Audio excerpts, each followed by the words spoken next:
कभी आप किसी ऐसे स्थान में गए हैं जहां आप बिल्कुल अकेले हैं और आपको पता था कि किसी विशेष व्यक्ति को वहां होना चाहिए था और वो नहीं था आपके साथ। आप चाहते थे कि वो वहां हो, लेकिन वो आपके टूटे हुए रिश्तों के कारण वहां पर नहीं मौजूद थे। ये बहुत ही दुखद बात है, क्योंकि मनुष्यों के आपसी टूटे हुए संबंध एक दुखद बात है और इसीलिए ये बहुत ही दुखद बात है। और ये दुखद एक और कारण से है, बहुत सारे लोग ये बात नहीं समझ पाते। ये दुखद इसलिए है क्योंकि टूटे हुए रिश्ते हमारे प्रार्थना जीवन को, परमेश्वर के साथ हमारे समय को और हमारे संबंधों पर प्रभाव डालते हैं। यीशु ने इसके विषय में कहा, यदि तुम वेदी पर भेंट लेकर आते हो और तुम्हारे मन में तुम्हारे भाई के विरोध में कुछ है, तो पहले जाओ और अपने भाई के साथ मेल मिलाप कर लो और फिर अपनी भेंट को वेदी पर लेकर आओ। पहला पत्रस में पतियों से कहा गया, और मैं स्वयं एक पति हूँ, मुझे इसमें कश्मकश करनी पड़ी। यहाँ पर पतियों के विषय में लिखा है, पतियों अपनी पत्नियों के साथ उचित बर्ताव करो, कहीं ऐसा ना हो कि तुम्हारी प्रार्थनाएं बाधित हो जाएं।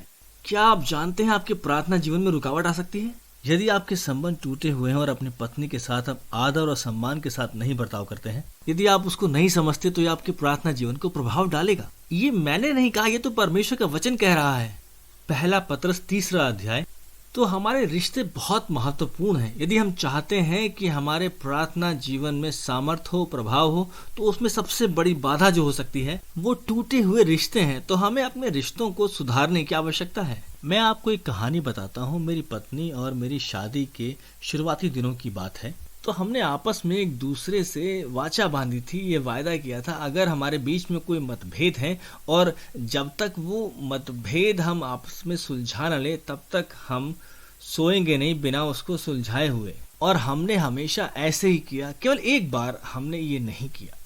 हमें किसी बात को लेके बहस हुई, मुझे याद नहीं किस बात पर, लेकिन मुझे एक बात याद है, वो गलत थी और मैं सही था। कम से कम मुझे तो यही लगा था।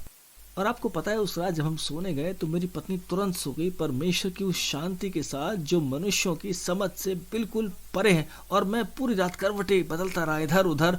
मैं परमेश्वर से बोला, परमेश्वर उसको जगह होना चाहिए और मुझे वहां पर सोना चाहिए। परमेश्वर ने मुझसे कहा, तुम समझ नहीं पा रहे हो, तुम बिल्कुल भी नहीं समझ पा रहे हो। तुमने अपनी पत्नी के साथ सम्मान पूर्वक और आदर के साथ बर्ताव नहीं किया है।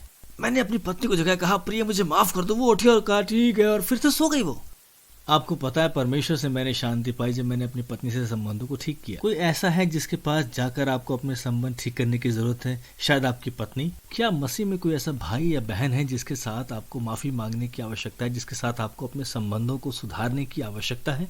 पर सर मैं क्या करूं अगर वो नहीं चाहते ऐसा करना? तो ये उनकी समस्या है, आपकी समस्या नहीं है। आपको यकीन होना चाहिए कि आपने सारे संभव प्रयास किए कि आप उस व्यक्ति के साथ शांति में आ पाए। और देखिए, ध्यान दें कि एक टूटा हुआ रिश्ता परमेश्वर के साथ आपके रिश्ते में रुकावट ना पैदा करने पाए। उस व्यक्ति के साथ संबंध सुधारने के लिए आपको जो कुछ भी करना पड़े, आप उसे करें और आप मसीह के लिए आगे बढ़ते जाएं और परमेश्वर अपने आप को आप पर प्रकट करेंगे। परमेश्वर आपको इस्तेमाल करेंगे, वो आपको आशीषित करेंगे और एक टूटा हुआ रिश्ता आपके जीवन में और आपके प्रार्थना जीवन में रुकावट पैदा ना करने पाए। जितना अधिक आप कर सकते हैं, अपने संबंधों को सुधार कर रखें और परमेश्वर आपको आशीष देंगे।